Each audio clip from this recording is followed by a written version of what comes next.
कृषि को लेकर मध्य प्रदेश के मंत्री ने जो कुछ कहा उसे सुनकर सिर्फ दुख नहीं हुआ बल्कि सिर शर्म से झुक गया। शर्म इस बात की कि ये हमारे जनप्रतिनिधि हैं। शर्म इस बात की कि ऐसे व्यक्ति हमारे माननीय कहलाते हैं। शर्म इस बात की कि हमारे देश की बेटियों के बारे में, फौजियों के बारे में इतनी हल्की, चिछली और विभाजनकारी सोच हमारे माननीय रखते हैं। सच कहे तो उस सोच पर शर्मिंदगी हो रही है जो देशभक्ति को भी हिंदू और मुसलमान की चश्मे से देखती है। शर्मिंदगी है उस मानसिकता पर जो धर्म के आधार पर हमारी वीर बेटी को आतंकवादी की बहन कहने की हिमाकत करती है। शर्म आती है कि इस सोच के बाद भी माफी मांगने की जगह ये बेशर्मी से कहते हैं कि हमारे बयान को तोड़ मरोड़ कर पेश किया।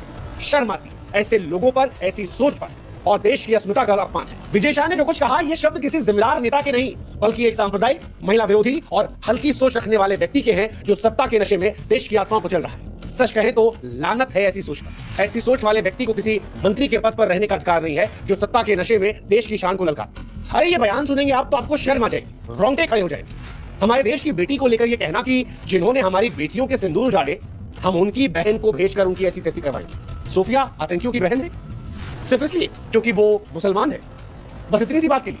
ये कहा कि आतंकवादियों ने कपड़े उतार कर हिंदुओं को मारा तो मोदी जी ने उनकी बहन को भेजा उन्हें नंगा करके छोड़ने के लिए।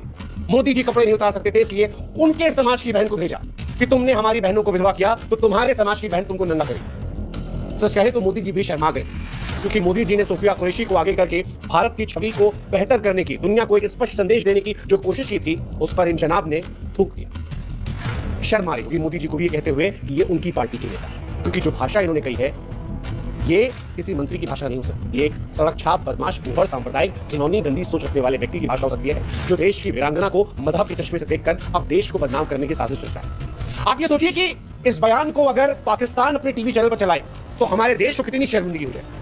अगर इस बयान को दुनिया का कोई देश चलाए और ये दिखाए कि जो लड़की भारत को रिप्रेजेंट कर रही थी, जिसने पाकिस्तान को धूल चटा दी, उसको कहा जा रहा है आतंकवादी की बहन सिर्फ इस बात के लिए क्योंकि उसका नाम सोफिया।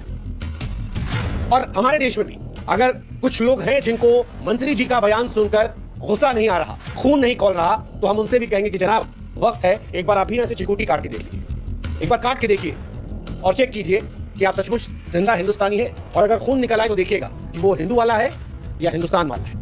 क्योंकि अगर आपको नहीं बुरा लग रहा तो फिर आप जैसों पर भी सवाल उठता है। इस सोच रखने वाले हर व्यक्ति पर आज देश को शर्मिंदा होना चाहिए। वो जिससे सोफिया कुरैशी में एक मुसलमान नजर आ रहा है उसे शर्मिंदा होना चाहिए। सोफिया कुरैशी इस देश की बेटी जो दुश्मनों का है। कर्नल सोफिया कुरैशी इस नाम से हम सबको गर्व महसूस करना चाहिए। वो हमारी बहन है, हमारी शान है। वो किसी आतंकवादी के रिश्तेदार नहीं। उनके परिवार की देशभक्ति गाथा इतिहास के स्वर्णिम अक्षरों में अंकित है। और जो उन पर सवाल खड़े कर रहे हैं, क्या वो इस बात को जानते हैं कि सोफिया कुरैशी के पिता भारतीय सेना में थे, उनके दादाजी सेना में थे, उनकी परदादी रानी लक्ष्मीबाई के साथ अंग्रेजों से लड़ती थी।